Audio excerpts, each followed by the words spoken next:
YouTube channel पर आप सभी का स्वागत है। हम लोग अयोध्या राम मंदिर के उपलक्ष्य में राम भक्ति गीत गाने जा रहे हैं।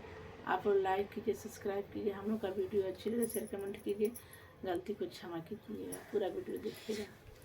2024 में आइल बाबा हार होया अयोध्या में होत बान। जय जयकार होया अयोध्या में होत बान। 2024 में आइल बाबा हार होया अयोध्या में होत बान। जय जयकार होया अयोध्या में होत बान। जय जयकार होया अयोध्या में होत बान।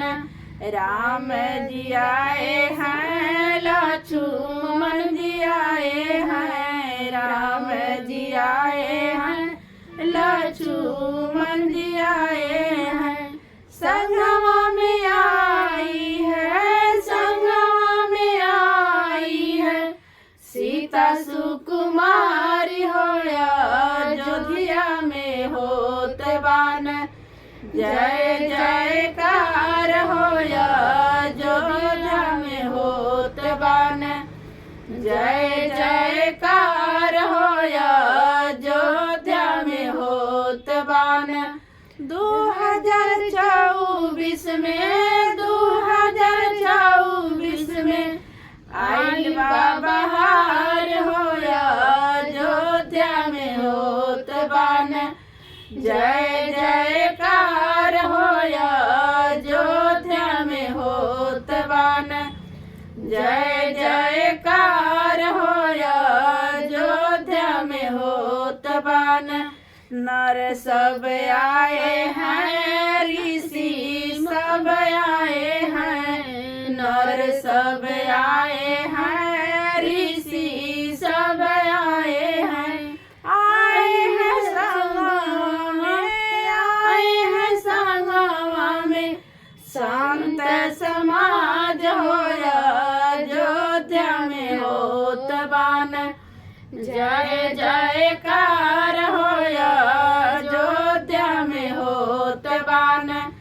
जय जयकार होया अयोध्या में होत बान। 2024 में आई बाबा होया अयोध्या में होत बान। जय जयकार होया अयोध्या में होत बान। मोदी जी आए हैं, योगी जी आए हैं। मोदी जी आए हैं, योगी जी आए हैं। आए हैं सारा, आए हैं सारा।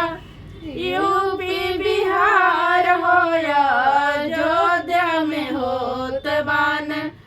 जय जयकार होया अयोध्या में होत बान।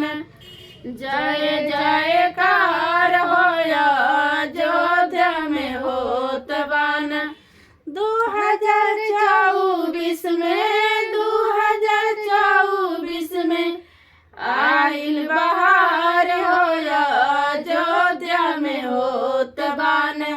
जय जयकार होया अयोध्या में होत बान।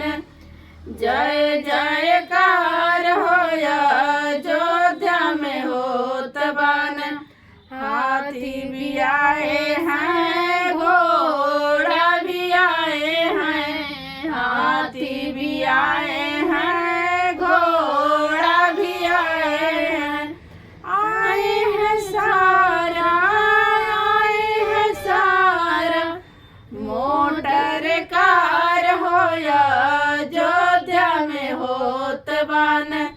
जय जयकार होया अयोध्या में होत बान।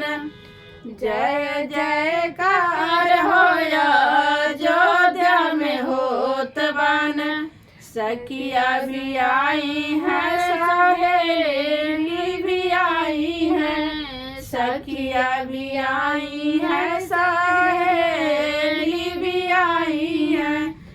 आई हैं सारा आरती उतार, आरती उतार।